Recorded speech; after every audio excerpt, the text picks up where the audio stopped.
संसार की व्यवस्थाओं पर ध्यान दिया है, परमार्थ की कभी सोची ही नहीं।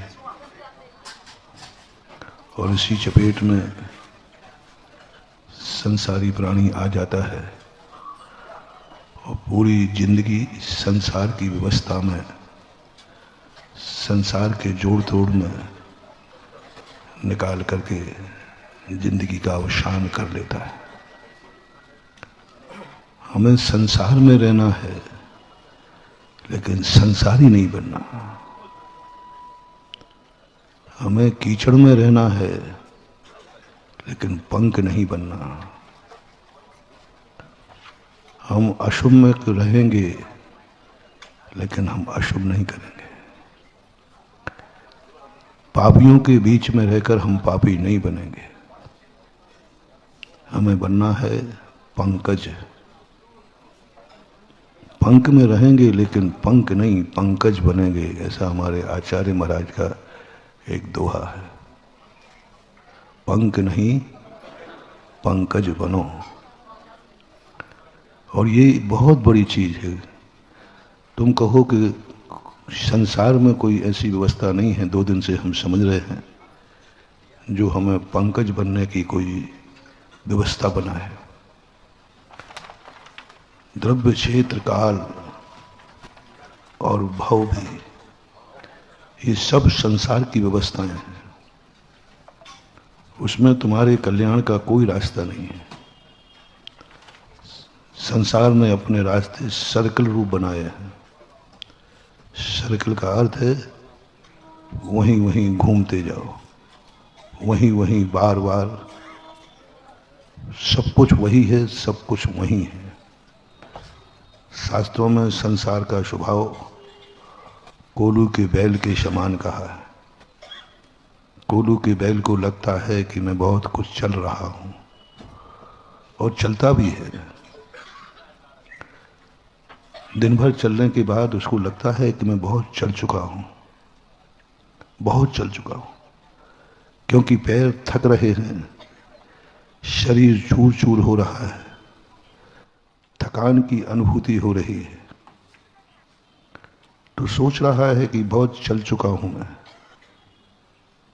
जैसे आप लोग सोचते हैं कि हम बहुत चल चुके, बहुत बड़े हो गए, बहुत बहुत बड़े हो गए, यही भाव आता है। ऐसे वो कोलू का बैल सोचता है कि हम बहुत चल चुके हैं, क्योंकि शरीर की थकान बता रही है।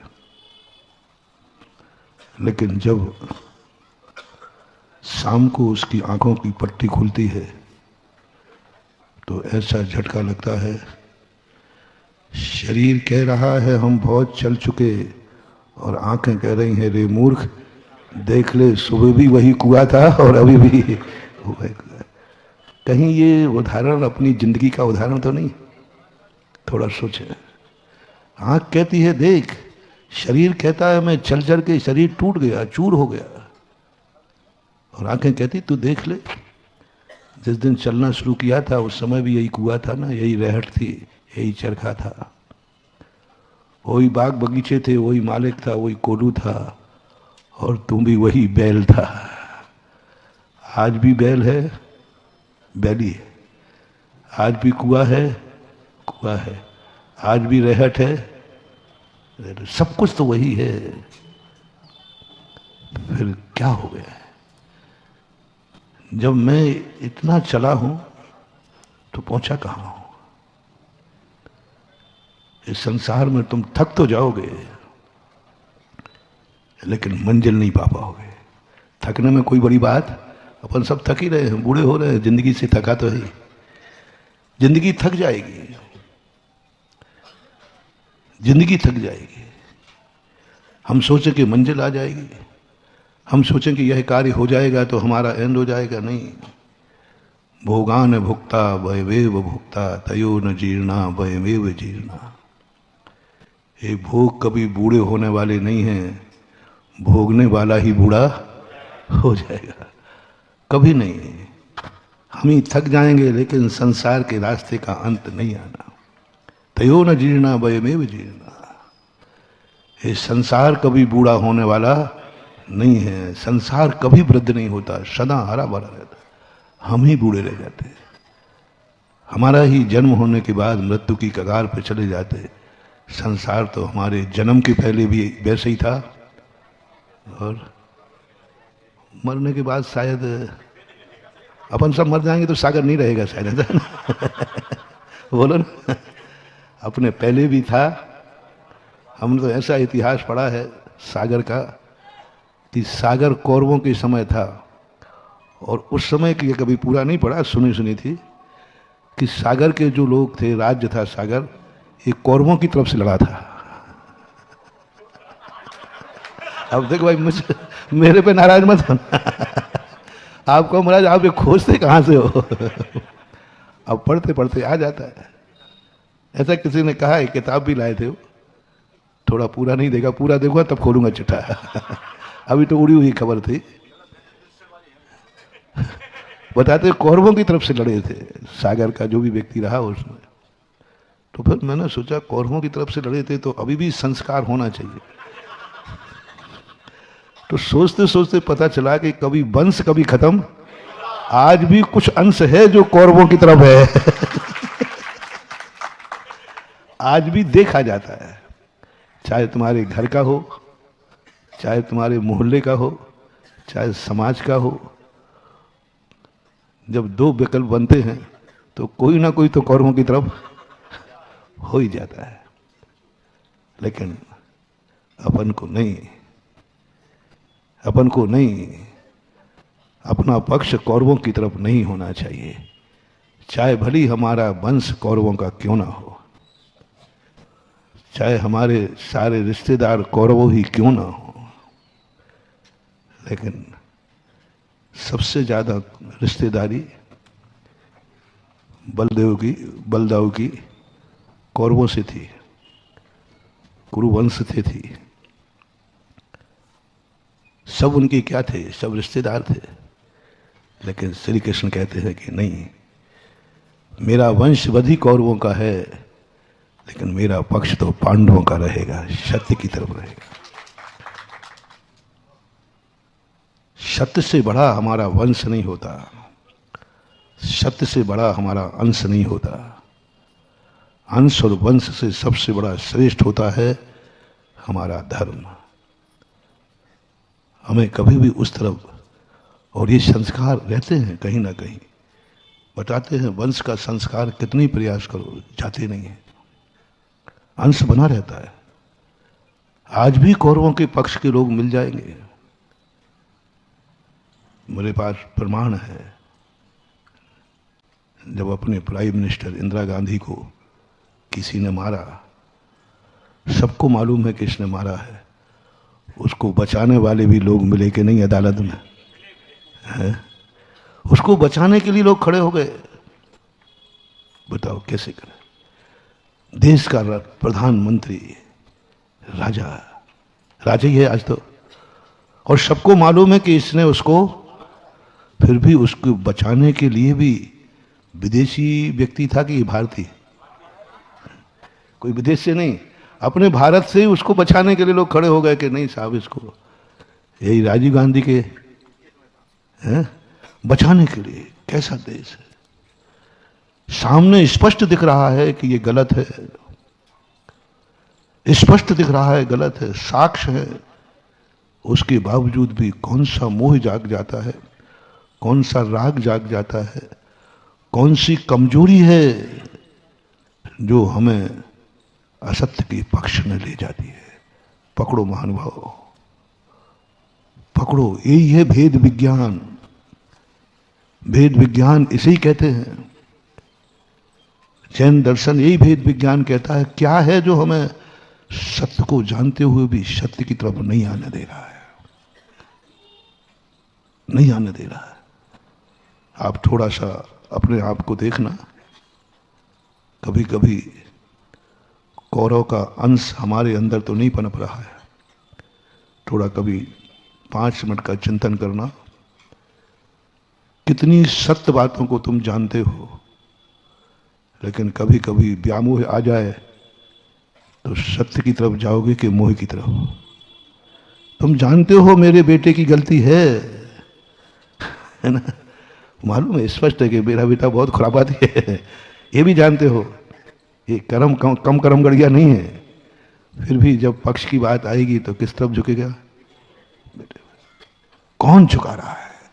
अनजाने की नहीं कह रहा हूं, अनजाने की तो अपने यहां कोई, अनजाना तो अपने यहां असत्य भी सत्य है।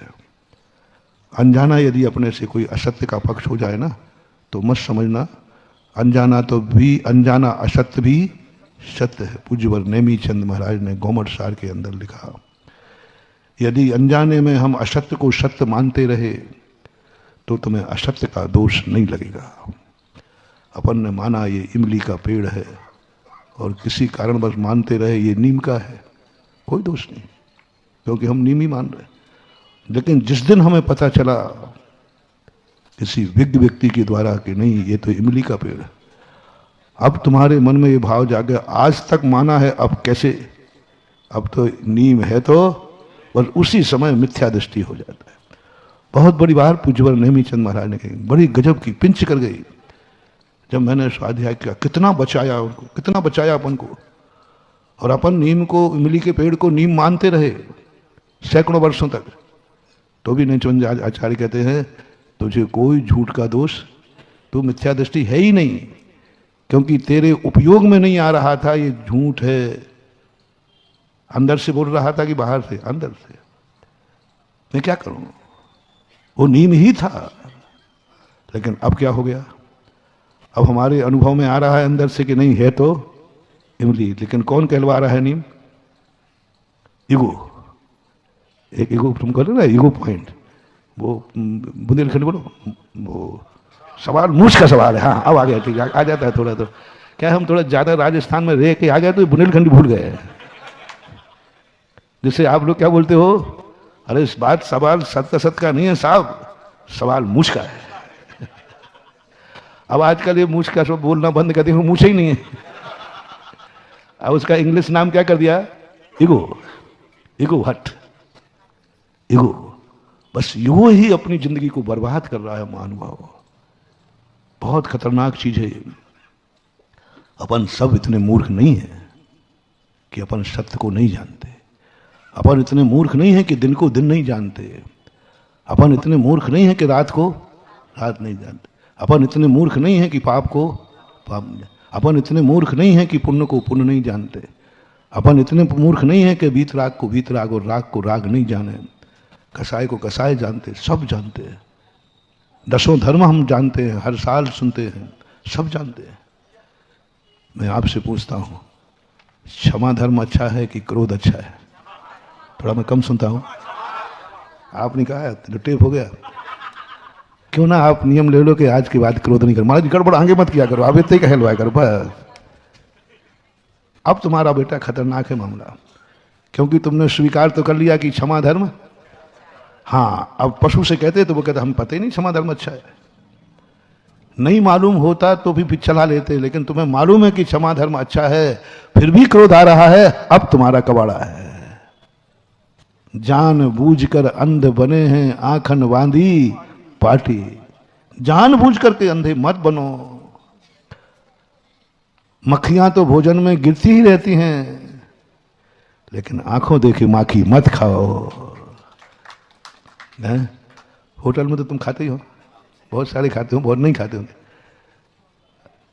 होटल वाले से पूछना, मुझे वो मिठाई दो जिसमें मक्खी नहीं गिरी हो।